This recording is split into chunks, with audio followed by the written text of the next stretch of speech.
सबसे पहली खबर आपको समझाएंगे, इमरजेंसी क्यों है लोकतंत्र का काला अध्याय। क्योंकि आज बीजेपी ने संविधान हत्या दिवस मनाया है। दूसरी खबर आपको बताएंगे, न्याय आयोग से भारत को न्याय मिलेगा क्योंकि अब जांच इसमें तेज हो गई है। तीसरी खबर आपको समझाएंगे, ऋषु श्री के फोन से क्या क्या मिला है क्योंकि बहुत बड़ा खुलासा इस मामले में हुआ है। चौथी खबर आपको बताएंगे, पासपोर्ट पर प्रमाण वाली सियासत समझिए। तो आइए अब विस्तार से पूरी खबर आपको समझाते हैं और बुलेटिन की शुरुआत करते हैं उस काले अध्याय की याद के साथ जिसने भारत के लोकतंत्र पर ग्रहण लगा दिया था। आज ही के दिन 25 जून 1975 को देश में इमरजेंसी लगाई गई थी। इमरजेंसी के 51 साल पूरा होने पर बीजेपी संविधान हत्या दिवस मना रही है।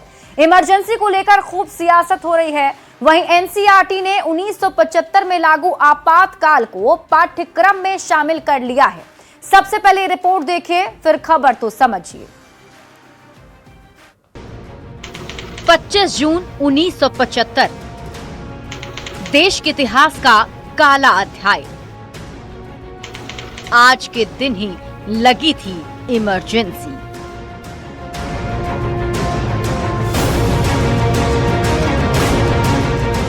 पच्चीस जून 1975 का दिन एक ऐसा गहरा जख्म है जिसे देश कभी भूल नहीं पाएगा।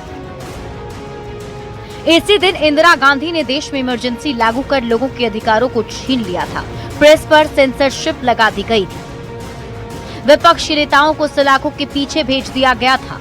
इमरजेंसी लागू होने के बाद लोगों के दमन का खौफनाक सिलसिला शुरू हो गया था। उस दिन को याद कर लोग आज भी सिहर उठते हैं। देश में इमरजेंसी के 51 साल पूरा होने पर बीजेपी संविधान हत्या दिवस मना रही है। प्रधानमंत्री नरेंद्र मोदी ने सोशल मीडिया एक्स पर पोस्ट करते हुए लिखा, संविधान हत्या दिवस आज हमें उस काले दौर की याद दिला रहा है जब भारतीय लोकतंत्र को बुरी तरह से कुचला गया था। आपातकाल के 51 साल पूरा होने पर सियासत भी गरमाई हुई है। पटना के ज्ञान भवन में बीजेपी ने संविधान हत्या दिवस मनाया। बीजेपी नेताओं ने कांग्रेस पर जमकर भड़ास निकाली। लोग आजादी की लड़ाई के लिए तो गोली खाते रहे, लेकिन लोकतंत्र स्थापित करने के लिए तानाशाह के खिलाफ इस तरह का आंदोलन सिर्फ और सिर्फ भारत में हुआ। 1,31,000 लोगों को बिना कारण और बिना जुडिशियल स्क्रूटनी के जेल के अंदर डाला गया था। संख्या थी 1,31,000। वहीं सरकार ने पहली बार 1975 में लागू आपातकाल को पाठ्यक्रम में शामिल किया है। एनसीईआरटी ने क्लास 9 के लिए सोशल साइंस की किताब understanding society India and beyond part 1 जारी की है। इस अध्याय में 25 जून 1975 को तत्कालीन प्रधानमंत्री इंदिरा गांधी की सलाह पर लगाए गए आपातकाल को भारतीय लोकतंत्र का सबसे विवादास्पद दौर बताया गया है। न्यूज़ 18 के लिए पटना से शैलेंद्र कुमार की रिपोर्ट। इमरजेंसी को 51 साल हो गए, अभी भी इस पर सियासत जारी है। बीजेपी इसे हमेशा से एक बड़ा मुद्दा बनाती रही है। हम आपको अब पूरी खबर समझाते हैं, इमरजेंसी में हुआ क्या था, आखिर क्यों ये इमरजेंसी देश पर थोपी गई, ये सब कुछ आप विस्तार समझिए। इमरजेंसी क्यों लगाई गई, तो भारतीय लोकतंत्र का इसे काला अध्याय कहा जाता है। इमरजेंसी को आखिर काला अध्याय क्यों कहते हैं, ये जानने से पहले आप ये जान लीजिए कि कब इमरजेंसी लागू की गई थी। तो 25 जून 1975 से लेकर 21 मार्च 1977 तक ये चला था, यानी लगभग 21 महीनों तक पूरे देश में आपातकाल लागू रहा। अब ये भी जान लीजिए किसने ये आपातकाल लगाया था। तत्कालीन प्रधानमंत्री इंदिरा गांधी ने ये आपातकाल लगाए थे। अब आपके मन में भी ये सवाल उठ रहा होगा कि आखिर इंदिरा गांधी ने ऐसा किया क्यों। तो आपको बता दें कि आंतरिक सुरक्षा का हवाला देकर इंदिरा गांधी ने इमरजेंसी लगाई थी। संविधान के अनुच्छेद 352 के तहत आपातकाल लागू किया गया। और अब आप समझिए कि इमरजेंसी क्यों है भारतीय लोकतंत्र का काला अध्याय। तो इमरजेंसी के दौरान कई ऐसे अमानवीय कदम उठाए गए जो लोकतंत्र में कभी स्वीकार्य नहीं है। लोकतंत्र और मौलिक अधिकारों का निलंबन कर दिया गया। न्यायालयों से न्यायिक समीक्षा के अधिकार सीमित कर दिए गए। बिना किसी मुकदमे के विपक्षी नेताओं को गिरफ्तार किया गया। जेपी, मोरारजी देसाई और अटल बिहारी वाजपेयी जैसे नेताओं को जेल में डाल दिया गया। 1 लाख से अधिक लोग सलाखों के पीछे भेज दिए गए। मीडिया और प्रेस की स्वतंत्रता पर पूरी तरह से पाबंदी लगा दी गई। सरकार के खिलाफ कुछ भी छापने या बोलने की अनुमति उस वक्त किसी को नहीं थी। और आपको बता दें कि 42वां संशोधन करके कार्यपालिका की शक्तियों को भी असीमित कर दिया गया। नागरिकों की जबरन नसबंदी और झुग्गियों को तोड़ने जैसी अमानवीय नीतियां भी उस वक्त अपनाई गई थी। और इसीलिए आज इमरजेंसी के 51 साल बाद भी लोगों के जहन से वो तस्वीर नहीं जा पाती है और बीजेपी आज के दिन को लोकतंत्र की हत्या के दिवस में मना रही है। और यही वजह है कि अभी भी इस पर सियासत जारी है। बढ़ते हैं आगे और अब बात सबसे बड़े टेंडर घोटाले की। ऋषु श्री टेंडर घोटाला मामले में जांच कर रही एसवीयू ने निगरानी की विशेष अदालत में 4000 पन्नों की चार्जशीट दाखिल कर दी है। इस चार्जशीट में कई ऐसे खुलासे किए गए हैं जो ये सवाल खड़ा करते हैं कि आखिर एक निजी व्यक्ति तक सरकार के बेहद गोपनीय दस्तावेज पहुंच कैसे रहे थे। ये सब कुछ आपको समझाएंगे, लेकिन उससे पहले ये रिपोर्ट देखिए।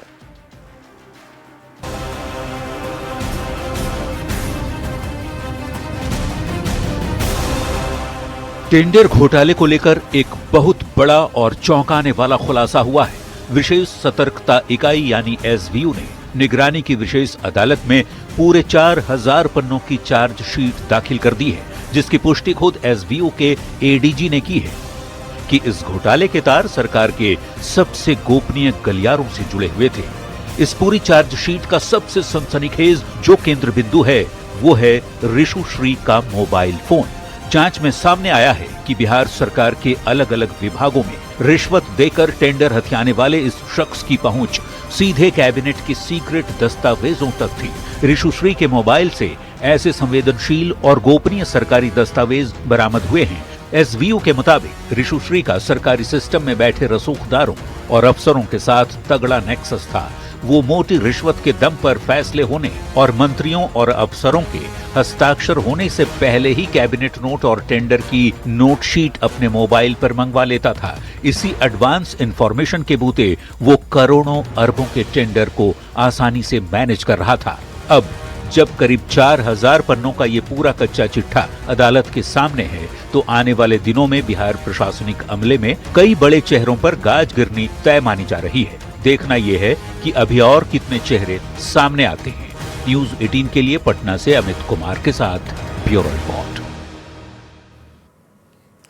तो ऋषु श्री मामले की जांच एसवीयू की टीम कर रही है, जिसमें बहुत खुलासे हुए हैं और हमने आपको पहले ही बताया था कि 4000 पन्ने की एक चार्जशीट भी दाखिल की गई है। अब आप पूरी खबर समझिए, इस 4000 पन्ने में आखिर था क्या, और जो जानकारी सामने आई है वो तो चौंका देने वाली है। और यही कहा जा रहा है कि इन सब में ऋषु श्री के मोबाइल से बहुत बड़ा खुलासा हुआ है, जिसमें यह साफ पता चल रहा है कि ऋषु श्री के पास वो सारी जानकारी थी जो सरकार के कैबिनेट में ली जाती है, या फिर वैसे दस्तावेज उस तक पहुंचते थे जो काफी सीक्रेट दस्तावेज होते हैं। सबसे बड़ा सवाल यही उठता है कि आखिर ये सारी सीक्रेट दस्तावेज उस तक पहुंचती कैसी थी। ये सब कुछ आपको समझाते हैं। देखिए, 4000 पन्ने सुनकर ही आपको चक्कर आने लगा होगा। और सोचिए कि इस एक व्यक्ति के दिमाग में ऐसी खुराफात थी कि गुनाहों का ऐसा सिलसिला शुरू हुआ कि 4000 पन्ने भर गए। उन 4000 पन्नों में क्या था, आपको शॉर्ट में बताते हैं। तो एसवीयू ने 4000 पन्ने की चार्जशीट दायर की है। मोबाइल में गोपनीय सरकारी दस्तावेज मिले हैं। कई विभागों में घूस देकर टेंडर लेने के सबूत भी मिले हैं, और ये सब कुछ ऋषु श्री के मोबाइल से बरामद हुआ है। यानी वो डॉक्यूमेंट्स भी ऋषु श्री के मोबाइल में मिले हैं जो ये बताते हैं कि घूस देकर टेंडर लिया जाता था। ऋषु श्री के पास कैबिनेट के गोपनीय दस्तावेज भी मिले हैं, यानी कि जो कैबिनेट में बातें होती थी वहां के जो डॉक्यूमेंट्स थे वो भी मिले हैं। तो ऐसे में ये चौंकाने वाली बात है। हालांकि अब देखना होगा कि इसमें और क्या कुछ खुलासा आगे होता है। बढ़ेंगे आगे और बात अगली खबर की। भरत एनकाउंटर केस की न्यायिक जांच शुरू हो गई है। जांच के लिए बनाए गए न्यायिक आयोग के अध्यक्ष पूर्व जज विनोद सिन्हा पहली बार बिलौटी गांव पहुंचे हैं। उन्होंने एनकाउंटर वाली जगह का निरीक्षण किया और इसके बाद विनोद सिन्हा ने मृतक भरत तिवारी के घर जाकर परिजनों से मुलाकात की। पूरे घटनाक्रम की उन्होंने जानकारी परिजनों से ली। हालांकि इस मौके पर उन्होंने कोई आधिकारिक बयान तो नहीं दिया। परिजनों से बातचीत करने के बाद वहां से वो निकल गए। देर रात भोजपुर एसपी भी भरत तिवारी के परिजनों से मिलने के लिए पहुंचे थे। ये 3 तस्वीरें जो हम आपको दिखा रहे हैं, आप टीवी स्क्रीन पर देख रहे होंगे। इस तस्वीर में आप देखिए न्यायिक जांच आयोग जो गठित किया गया है उसमें पूर्व जज जो हैं वो भरत तिवारी के परिजन से मिलने के लिए पहुंचे।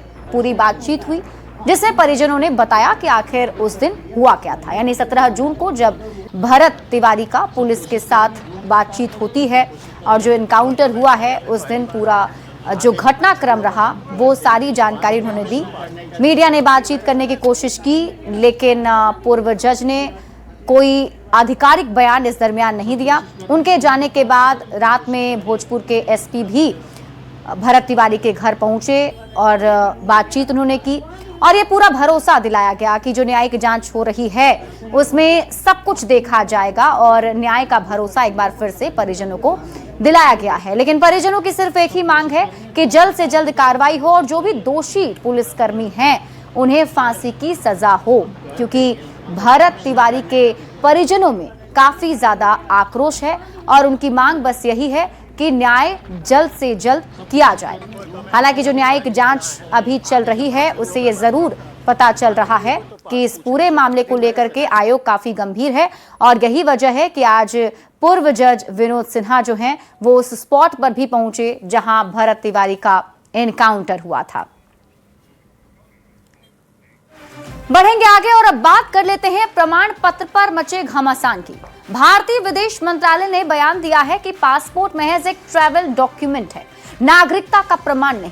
तो ऐसे में अब सवाल उठने लगा है कि आखिर नागरिकता का प्रमाण है क्या? ये रिपोर्ट देखिए फिर खबर तो समझिए।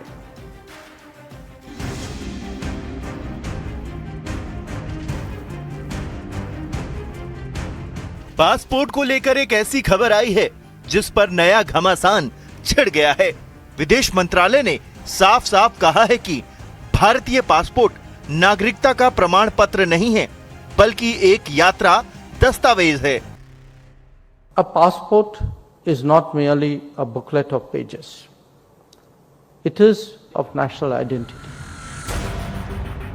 हालांकि ये पूरा घटनाक्रम 2013 में मनमोहन सिंह की सरकार के एक फैसले से जुड़ा हुआ है।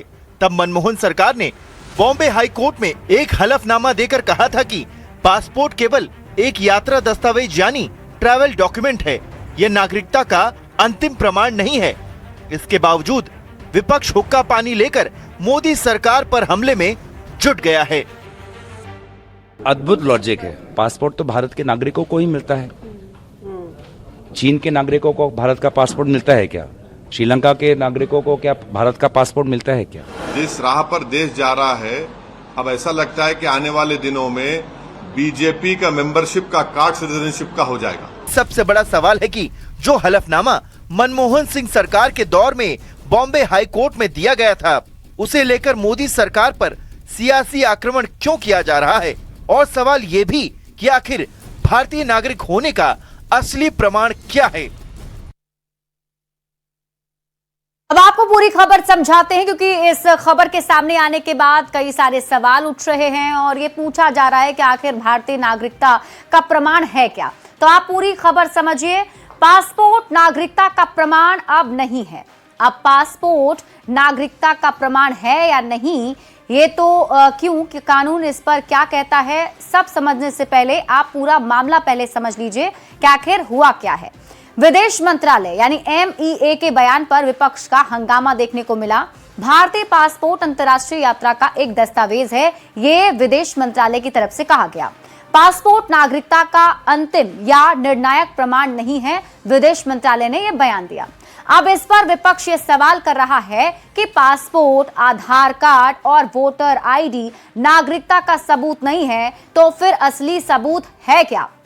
अब आगे बढ़ने से पहले आप ये जान लीजिए कि पासपोर्ट को लेकर कानून क्या कहता है। देखिए, पासपोर्ट एक्ट 1967 की धारा 20 के मुताबिक केंद्र सरकार चाहे तो गैर भारतीय नागरिक को पासपोर्ट दे सकती है। शर्त सिर्फ ये है कि सरकार को लगे कि यह जनहित में जरूरी है।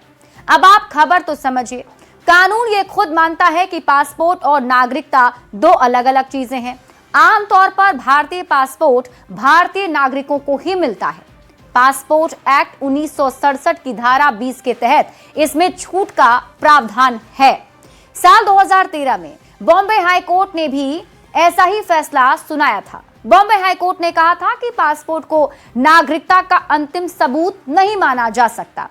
अब सवाल उठता है कि आखिर आप अपनी नागरिकता कैसे साबित कर सकते हैं, मतलब कैसे बता सकते हैं कि आप भारत के नागरिक हैं? तो जन्म प्रमाण पत्र, पुश्तैनी जमीन के कागज, आवासीय प्रमाण पत्र जैसे दस्तावेज से आप नागरिकता का प्रमाण दे सकते हैं। मतलब ये दस्तावेज हैं जो आपको बताएंगे या साबित करेंगे कि आप भारत के नागरिक हैं।